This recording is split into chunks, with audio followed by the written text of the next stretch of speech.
everybody. Jeff Antoniuk here from JazzWire. Welcome to Guided Listening. So this is a good one and a nice little side story. This is Blue Mitchell, and the album is Blues Moods from 1960. Now, I've known about Blue Mitchell. I've heard Blue Mitchell. I dig Blue Mitchell. This past summer, my son, he's 22 years old. He's in his third year at the University of North Texas, where I went, playing saxophone like I did. He played me a tune from this album, and he's like, "You know this, right?" And I'm like, "Yeah, play me more." And he started giving me so much grief, as only a 22-year-old male can to his father. "You don't know this album. You don't know Blue Mitchell. This," and he just started lecturing me, which I loved. Because having your son hip you to some album you should know, that's really good. I really kind of dug it. We had a lot of fun. So we listened to this album a lot driving around. Roy Brooks on the drums, a drummer whose name I know, but I've just sort of checked him out a little bit more. Holy cow. And he's one of the guys that really caught my attention here. Of course, the great Blue Mitchell on trumpet. Wynton Kelly on piano. What are you going to say about that? But honestly, what really captured me as I was listening to it was the bass. Who's on bass? And it's like, man, it doesn't sound like Paul Chambers, but it probably is. It's not Ron Carter. Sam Jones. Goodness gracious. Leaning into the wind, the time, how buoyant it is, how pushing, but not in a bad sort of aggressive rushing way. Sam Jones. Oh, holy cow. So we're going to listen to this. And it's Scrapple from the Apple. So it's a really classic song. Any of us who are players, this is a tune we know and we should know and everything. So I'm going to be checking this out deeper and stealing some things from the recording as I go on. But I wanted to share this one with you. And to let you know, it's mid-August 2025 right now as I'm recording this. We just finished three summit workshops in Canada, Western Canada, and then in Minneapolis, St. Paul, the Twin Cities Summit, and then here in DC, our 22nd year. So this is built for adult musicians. We had over 120 musicians, 25 faculty from all over North America, Canada, United States, Belize, Europe, all over the place. And this is really something that I would love to get you involved with. So you've got a 50-week head notice here to make your way to the website, jazzwiresummit.com. We're going to be updating the sites for 2026 soon, updating the dates, I should say. And I know it takes a lot of planning to travel and the expense of traveling and tuition. I know it's a thing. I promise you're going to have the time of your life, built from the ground up for adults. We have some scholarships for high school, college students, but it's really an adult experience. So I hope this is something you're thinking about for summer of 2026. All right, well, let's jump in here. And one of the interesting things I notice is that every once in a while in the recording, there were 8-measure drum solos. And I was wondering, is he playing 8 measures from the form, but not trading 8? So that sort of caught my attention. And so one of the things I noticed when I listened back is they inserted some 8-measure interludes. So I'm going to call them interludes and they're solos, but in 99.9 out of 100 jazz performances, we're playing over the form of a song. We don't break the form. The only time we would break the form is if there's an ending. That's something other than the form. If there's an intro, that's something before the form, or rarely an interlude of some sort. And so they do some drum interludes is the way I'm thinking about it. They insert 4 measures into the form. 8 measures. It's pretty cool. And man, the stuff that Roy Brooks is playing is fantastic. So I play drums too. I'm going to be stealing some Roy Brooks here as well. So let's jump into it. This is Scrapple from the Apple, Blues Moods, Blue Mitchell.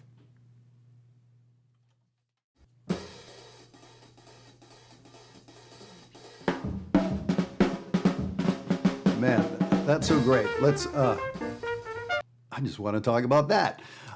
So 8 measures of the drums, and so I notice he starts off with hi-hat time, like he's setting up the time, and man, it's aggressive in a good way. Let's put it that way. Then, in his 3rd, 4th measure, he kind of flips around the beat, plays with some accents on that 2 and 4 hi-hat, And then the second half of those 8 measures, it's more like he's soloing and bringing in the group. So just in those 8 measures is a universe. I'm just telling you, there's a universe. We could do a 1 semester class on those 8 measures in, for a drum master class or something. Let's check this out again. And that's that little flip around. Here's the solo part. Nice. Who's playing the melody? Trumpet, of course. But Wynton Kelly is playing the melody and adding harmony bits. Oh, didn't do it there. Interesting. So this song doesn't have a written bridge. Wynton Kelly improvises the bridge, last A section.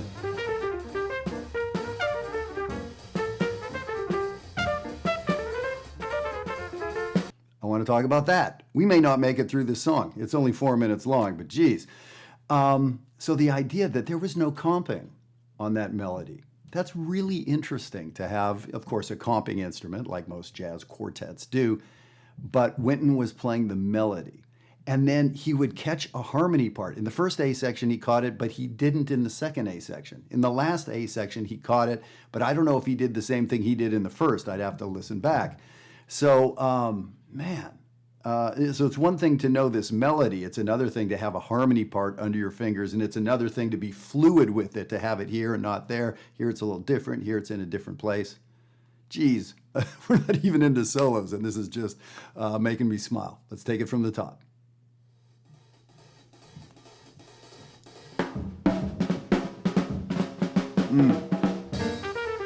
Unison. Unison. There's the harmony, measure 7 and 8.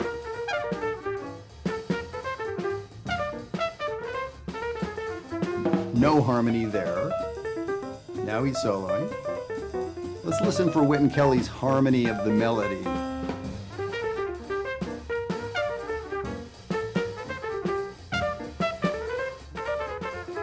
So he did harmonize it there. I'm not sure if it's the same harmony.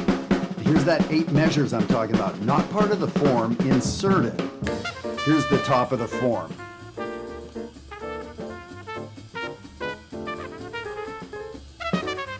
It is so driving from the rhythm section, and how Blue just kind of came in floating over top, melodically nice and relaxed.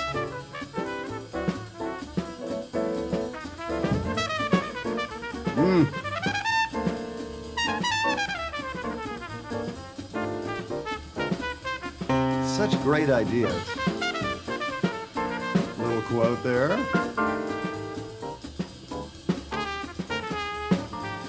So that was cool how he left some space in a weird place. His phrasing was a little different. Of course, he's a bebop player, right? Coming from bebop, but he's already flipping it around in a somewhat modern way, different than, the way the bebop cats, Clifford or somebody would have done it. Solo, short solo. Here's another 8-bar interlude. When this is done, we're at the top of the form.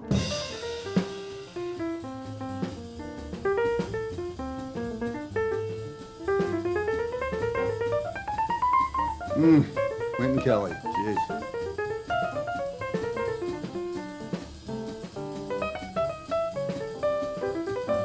Everything he plays, I want to learn. Every little 2-measure thing is a nugget that we should know, language we should know.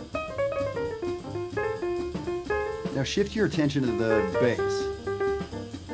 Sam Jones. Man, he is so up there with the time. And yeah, it's fast, but that's not really what I'm talking about. It's like where he is on this fast beat. So it's fast, but man, he's like a rollaway railroad train. It's like, geez, moving. Okay, what happens here now? End of the chorus. Okay, trading.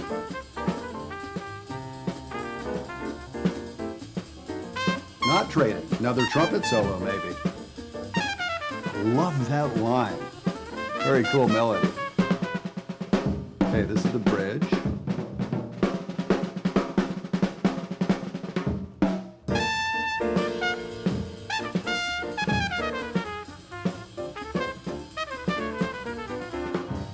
So a little second trumpet solo. Let's listen to the harmony with Wynton Kelly again.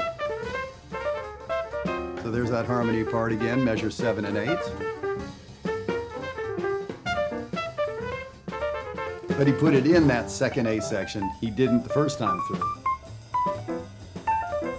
Last A section.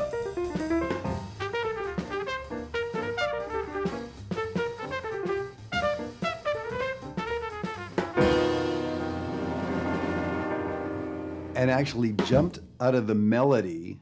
Wynton Kelly jumped out of the melody, it seemed like in the 7th and 8th measure to get ready to play that chord. I want to say that's the first and only chord. 32 measure song in, 32 measure song out, 64 measures. That's the only chord he played there. So for guitarists, for piano players, yeah, your role is comping a lot, right? Of course, you spent a lot of time learning melodies. So why not? Why not play the melody along with a horn player? Or if you're a soloist, you do a lot of comping soloists. Lots of times guitar players, you know, in my experience with adult musicians, maybe don't know a lot of the melodies. And, you know, I get it. There's always like 14 tenor players over there playing the melody, right? So you don't have that opportunity. I'm going to say you need to do it. And bass players, learn these melodies because these melodies are what you use when you're improvising, right? If you've got a head full of good melodies, guess what's more likely to come out? If you've got a head full of voicings, that's great. It's good information, but that's not really what people want to listen to in your solo, right?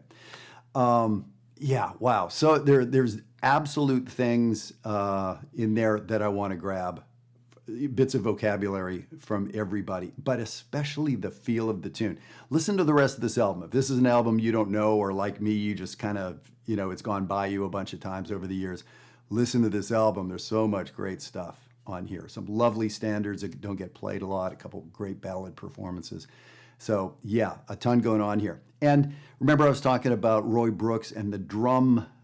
So this was an interesting solution for where do we have the drummer to get some. Like, are we going to trade fours? Is there going to be a drum solo? None of that happened. There was an 8 measures of drums up front, then 8 measures of drums before the trumpet solo, interlude, 8 measures of drums before the piano solo, an interlude. Then Blue Mitchell came in and played AA. Roy played another 8 measures of the bridge. Blue Mitchell came in for the last A section. So as it turned out, through that short 4-minute tune, Roy Brooks played 4 8-measure sections. He played a chorus, but not in a row. He played 8 here, 8 here, 8 here, 8 here. That's really slick. I like that idea. And it's so different to break the form or to add a little interlude. So Straight No Chaser is as straightforward a tune as there is, you know, if we're going to call bebop straightforward. It's just one of those very typical tunes that we get to. And it's so easy to just play it down top to bottom, everybody solo, blah, blah, blah. But the little bit of thought that went into this arrangement makes it really special, I think. And again, the time feel. Play along with this. If you're a bass player with sort of the chops and facility to play at a tempo like this, try playing along. I think you're going to notice you're getting left in the dust by Sam Jones. And same thing, if you're a drummer, to play along with this and not just keep up, but to feel like you're riding the wave, you know? Wow. The whole album feels like this. It's so great. So I really want you to check it out. Blue Mitchell, Blues Moods, and I'm dedicating this one to my son Aiden, having such a good time, giving his old man so much grief for not knowing this album well enough. So I've done my homework. Haha, gotcha. All right, everybody, have a great week, and be making plans for summer of 2026 in Canada, in Minneapolis, St. Paul, in the DC area. I'd love to work with you. Have a great week.